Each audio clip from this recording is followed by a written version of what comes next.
का जन्म है वो भारत के, पर वहीं हुआ। उनके पिताजी दादाजी चले गए थे, वहीं रहने लगे। पर ये कुशल है, ऑस्ट्रेलिया वालों ने हिंदुत्व और हिंदुस्तान नहीं छोड़ा। तो जो छोड़ने वाले थे हम उनको खुजली करने चले गए और कह के आए कि मर जाना पर हिंदुत्व और हिंदुस्तान मत छोड़ना। एक खुशखबरी ये है कि ऑस्ट्रेलिया में हमको 3 मिनट के लिए अंग्रेजी बोलना आ गया था, फिर से गायब हो गया, अपने ज्यों के त्यों बुंदेलखंडी पर आ गया। निर्विघ्न यात्रा रही। आज ही सुबह आए हैं, आज 18 तारीख है, 22 तारीख तक तुम लोगों के प्राण खाने के लिए हम धाम पर रहेंगे।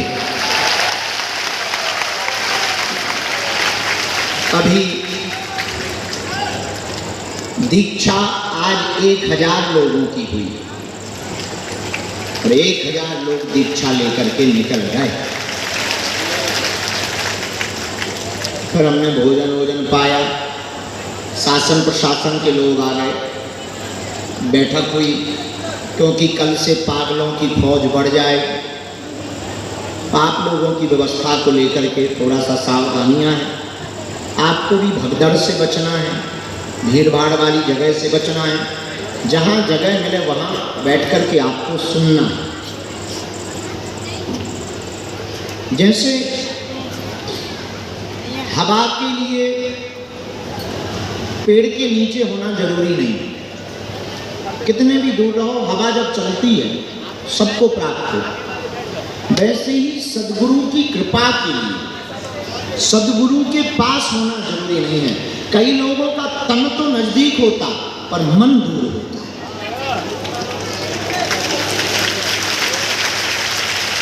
कई लोगों का तन बहुत दूर होता पर मन बहुत नजदीक होता। और हमने ऑस्ट्रेलिया में भी बहुत प्रमाण देखे, विदेशों में भी बहुत प्रमाण देखे। वो प्रत्यक्ष प्रमाण हमने ये देखे कि भले ही वो दूर हैं लेकिन बालाजी की कृपा के नजदीक है।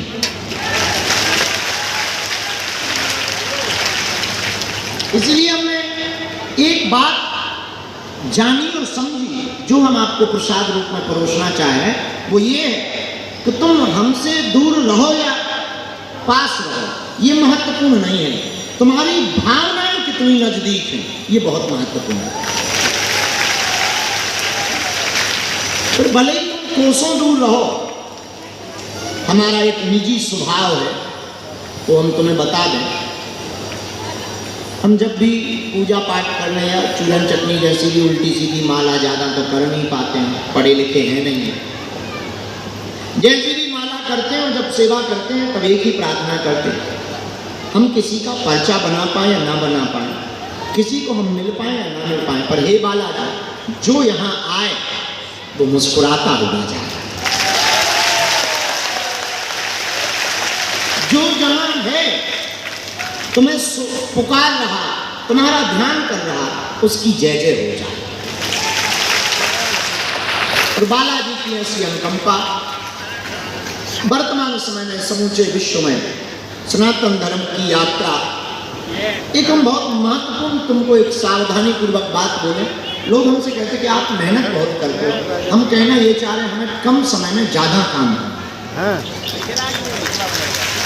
समय हमारे पास कम है, ज्यादा काम हमें ये करना है।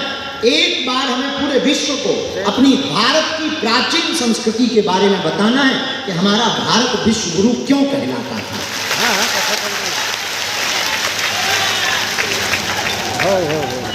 और याद रखना, बरसात का पानी जब बरसता है वो कभी भी पहाड़ों पे नहीं टिकता, क्योंकि पहाड़ ऊपर की तरफ खड़े होते हैं। बारिश का पानी तो किसी गड्ढे में या किसी झील में या किसी नदी में या किसी जलाशय में जो गहरा होता वहां जाकर के समाहित हो जाता है। ऐसे ही तुम भी याद रखना, भक्ति की कृपा की बरसात, जिसका दिल और दिमाग दोनों ऊपर की तरफ खड़े होंगे, तर्क के साथ, अश्रद्धा के साथ, अविश्वास के साथ उसके जीवन में कभी फलीभूत नहीं होगा। और जिसका दिल श्रद्धा और विश्वास के साथ गड्ढा बना करके रहेगा, उसी के ऊपर बागेश्वर बालाजी की कृपा का प्रसाद टिकता रहेगा।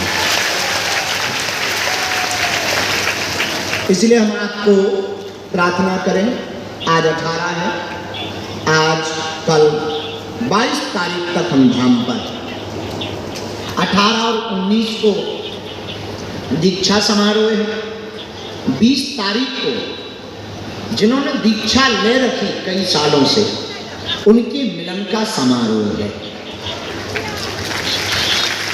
20 तारीख को और 22 तारीख को।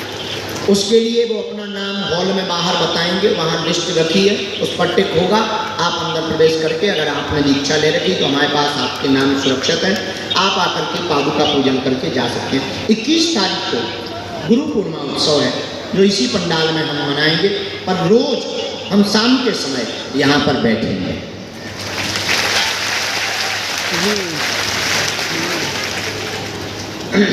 आप बागेश्वर धाम आए, आपका स्वागत।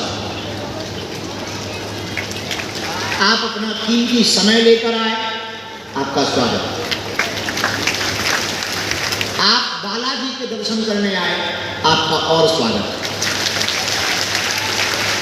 आप अपने काम को और अपनी नौकरी को छोड़कर आए, आपका बहुत बहुत स्वागत। लेकिन रुको, सच ये नहीं है कि तुम आए, सच ये है कि बालाजी ने बुलाया। ये तुम्हारी हमारी सामर्थ्यता नहीं, हमारे नाम के कितने लोग नहीं होंगे दुनिया में, बालाजी ने चुना हमें तो तुम सेवा करो। पर ये हमारी क्षमता नहीं है कि हमारे पास कोई चमत्कार सिद्धि या कृपा है, ये गुरु की कृपा है, बालाजी का प्रसाद है, वो हमसे करवा है। सेवादारों को अभिमान हो जाए बाहरे, हम पूरा मैनेजमेंट देख रहे हैं, भगवान उसी का मैनेजमेंट खराब कर देते। मैनेजमेंट आप देख नहीं रहे, ईश्वर ने तुम्हें चुना है, तो वो क्षमता तुम्हें भगवान ने दी। इसलिए आप बागेश्वर धाम आए, मन और वाणी को आप पवित्र करके रखिए, अनवरत आप जप करिए। तीर्थ में आप बैठे हैं तो तीर्थ में तीर्थ की तरह रहना है। तीर्थ के कुछ प्रोटोकॉल हैं। तीर्थ का पहला नियम है कि आप किसी भी धाम या तीर्थ में जाओ तो सबसे पहले तो ये बात जानो तो वहां की महिमा क्या, ये पहला स्नान है। तीर्थ के 3 स्नान है। पहले आप किसी भी धाम या तीर्थ जाओ तो पहले वहां की महिमा जानो ताकि आपकी श्रद्धा मजबूत हो सके। तीर्थ जाकर महिमा जानने के बाद वहां शयन करो या स्नान करो, ये दूसरा स्नान है। और तीर्थ का तीसरा स्नान है कुछ दान करो, पैसा नहीं, अपने बुरे विकारों को दान करो। आप अपनी बुरी आदतों को भी दान दे सकते हो। हर जगह दान जरूरी नहीं पैसा दिया जाए, आप अपने बुरे कर्मों को भी दान दे सकते। पर इसका मतलब ये नहीं कि तुमने बुरे कर्म दे दिए तो तुम्हारे सब बुरे कर्म फिनिश हो गए, अच्छे ही बचे। नो, असंभव वाली बात है। आपने जो किया वो आप भोगोगे, आपने जो बीज बोया है वो आप काटोगे। हम आपके कर्मों को कदापि नहीं काट सकते।